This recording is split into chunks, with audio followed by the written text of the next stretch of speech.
अस्सलाम वालेकुम नाजरीन, आज की इस वीडियो में एक ही मौजू के मुख्तलिफ पहलुओं का जायजा लेने की कोशिश करेंगे। नाजरीन, जो वीडियो का थंबनेल आप मुलाहिजा कर रहे हैं उस हवाले से चंद मुख्तसर गुजारिशात 2-3 मिनट आगे जाकर आपकी खिदमत में पेश करूंगा, लेकिन उससे पहले वज़ीर आज़म पाकिस्तान इमरान खान साहब ने कल रात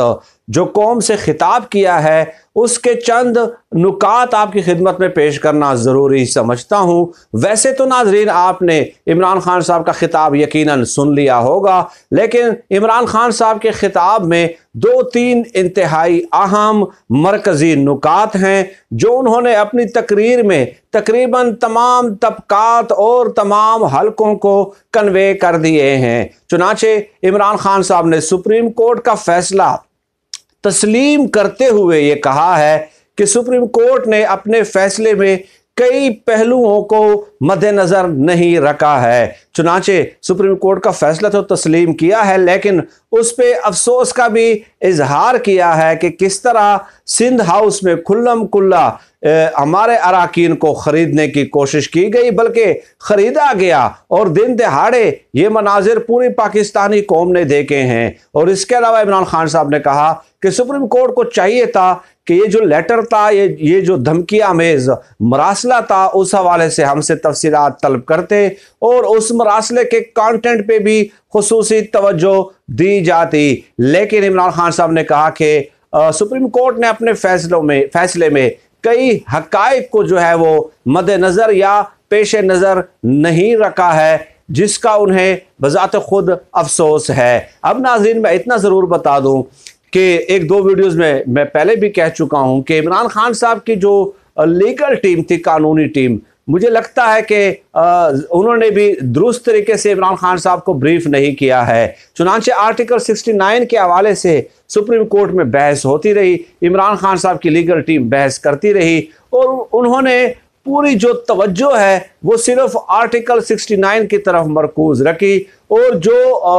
मरासला था धमकी आमेज या जो धमकी आमेज खत हुकूमत पाकिस्तान या इमरान खान साहब को भेजा गया है, उस हवाले से उस कंटेंट पे इमरान खान साहब की लीगल टीम ने ज्यादा फोकस ही नहीं किया जो कि करना चाहिए था। अगर वो खत के कंटेंट पे ज्यादा फोकस करते और अपना केस बेहतरीन तरीके से एक्टिव और इफेक्टिव तरीके से बिल्टअप करते तो यकीनन नतीजा इसका मुख्तलिफ भी हो सकता था। इमरान खान साहब को उस हवाले से भी खबर लेनी चाहिए थी, लेकिन बहरहाल इमरान खान साहब ने इसके अलावा ये कहा कि वो अवामी ताकत के जरिए इक़्तिदार में आए हैं और अब सिर्फ अवामी ताकत के जरिए ही जो है वो इम्पोर्टेड हुक्मरानों का मुकाबला करेंगे। यानी उन्हें एक नया लकब या खिताब भी दे दिया है, इम्पोर्टेड हुक्मरान, और डेफिनेटली ये लकब और खिताब जो है अब अपोजिशन का पीछा करता रहेगा। और इतवार वाले दिन जो है इशा की नमाज के बाद इमरान खान साहब ने कौम को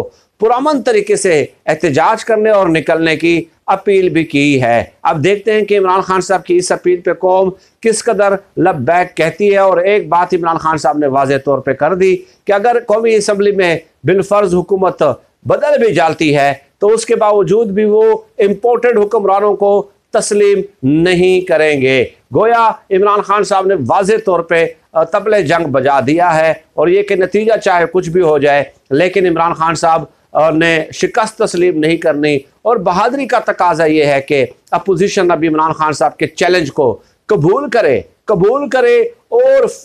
फौरन इंतखाबात पे आमादा और राजी हो जाएं, वरना इसके अलावा और कोई चारा नहीं है। क्योंकि इमरान खान साहब डेफिनेटली, आप कुछ भी कहें, हज़ारों इख्तिलाफात करें, उनकी पॉलिसीज़ के साथ आप इख्तिलाफ करें, हुकूमत की गवर्नेंस पे आप इख्तिलाफ करें, लेकिन ये बात बहरहाल हर कोई तस्लीम करेगा कि इमरान खान साहब अपोजिशन की तरह 2-2.5-3 साल भड़के नहीं मारेंगे, बल्कि जब कह दिया कि वो सड़कों पे निकलेंगे तो वो सड़कों पे निकलेंगे और हुकूमत की नाक में दम कर देंगे अगर इमरान खान साहब का रिजीम चेंज हो जाता है। अब नाजरीन, इमरान खान साहब आज क्या मुमकिन तौर पे क्या धमाका कर सकते हैं, खौफनाक धमाका कर सकते हैं। एक तो यह है नाजरीन कि वो जो लेटर है उसका तर्जमा किया जा रहा है और आज कौमी असम्बली के इजलास में मुबैना तौर पर यह कहा जा रहा है कि तमाम MNAs को उसका जो तर्जमा है वो तकसीम कर दिया जाएगा और हुकूमती जो MNAs होंगे डेफिनेटली उस हवाले से कौमी असम्बली में वो लेटर पढ़ के भी सुनाएंगे, उस हवाले से बहस का मुतालबा भी करेंगे और तमाम कंटेंट उसका कौम के सामने कौमी असम्बली के तवस्सुत से रखा जाएगा। चुनांचे कौमी असम्बली में इस हवाले से डेफिनेटली एक तसादम का खतरा भी इस हवाले से मौजूद है, क्योंकि अपोजिशन के अरकान बहुत ज़्यादा शोर शराबा करते हुए आपको नज़र आएंगे। तो इंतहाई तहलका खेज और धमाकेदार किस्म का जो है वो आज इजलास होगा और हुकूमत की पूरी कोशिश होगी कि वो पूरी की पूरी तवज्जो अपनी कौम की कौमी असम्बली के इजलास के तवस्सुत से जो है वो इस खत के मंदरजात पे मरकूज रखे। और डेफिनेटली जब उसके मंदरजात तर्जमा करके तमाम MNAs को दे दिए जाएंगे तो वो मुतलका हलकों में जब जाएंगे तो उसमें भी जो है ना उस खत के मंदरजात जो हैं वो MNAs अपने मुतलका हलकों में सुनाएंगे। तो ये इमरान खान साहब ने एक तरह का एक्सपोज करने का उनको एक और जो है एक वो किया है, एक सियासी तौर पे एक हिकमत अमली उन्होंने अडाप्ट और मुरतब करने का फैसला किया है। इसके अलावा इज्तिमाई इस्तीफों का भी डेफिनेटली ऑप्शन ज़ेर गौर है। तो तीसरी बात नाजरीन ये है जो इम्पॉर्टेंट है कि हुकूमत को लगता है कि सुप्रीम कोर्ट ने जो फैसला दिया है, एक और धमाका जो हो सकता है इमरान खान साहब की तरफ से, कि सुप्रीम कोर्ट ने फैसला ये दिया है कि जो डिप्टी स्पीकर ने जो रोलिंग दी है तो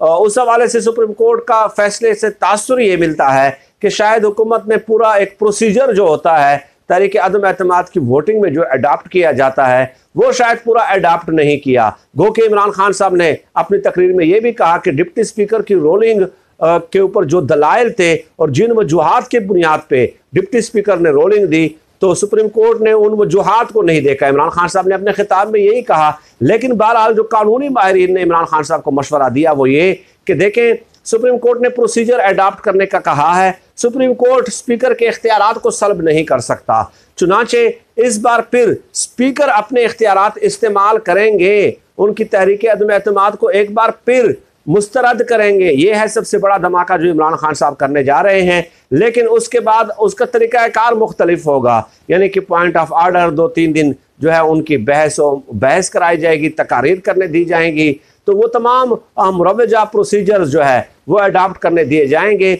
और एट द एंड तमाम प्रोसीजर अडाप्ट करने के बाद स्पीकर जो है वो उस हवाले से अपनी रोलिंग देंगे। और हुकूमत का ख्याल ये है कि इस तरह जब स्पीकर रोलिंग देंगे तो वो सुप्रीम कोर्ट में चैलेंज नहीं की जा सकती। और हुकूमत का ये मौक़िफ़ है कि स्पीकर के अपने जो इख्तियारात है असम्बली के रूल्स ऑफ बिजनेस के तहत वो किसी भी सूरत जो है किसी भी कोर्ट में चैलेंज नहीं किए जा सकते। चुनाचे हुकूमत का एक बार फिर इरादा है कि वो रोलिंग के ज़रिए एक डिफरेंट तरीके के साथ, एक मुख्तलिफ मौक़िफ़ स्ट्रेटजी और हिकमत अमली के साथ जो है एक बार फिर वो तहरीक अदम एतमाद को मुस्तरद करने जा रहे हैं। शहबाज शरीफ साहब ने जो शेरवानी सिलवाई है मुझे लगता है कि वो उनको महंगी पड़ गई है और उस हवाले से वो उनकी शायद जो है ना ख्वाब जो है वो ख्वाब ही रह जाए। नाजरीन सरदस्त मैं इन चीज़ों पे इत्तेफाक करता हूँ। इंशाअल्लाह ताला बहुत सारी डेवलपमेंट्स हैं जो आने वाले वीडियोस में मैं आपके साथ शेयर करूँगा। सरदस्त इतना ही अल्लाह पाक से दुआ है कि अल्लाह पाक हमें खल्क़ खुदा के लिए आसानियाँ पैदा करने की तौफ़ीक़ अता फ़रमाए। आमीन या रब्बल आलमीन।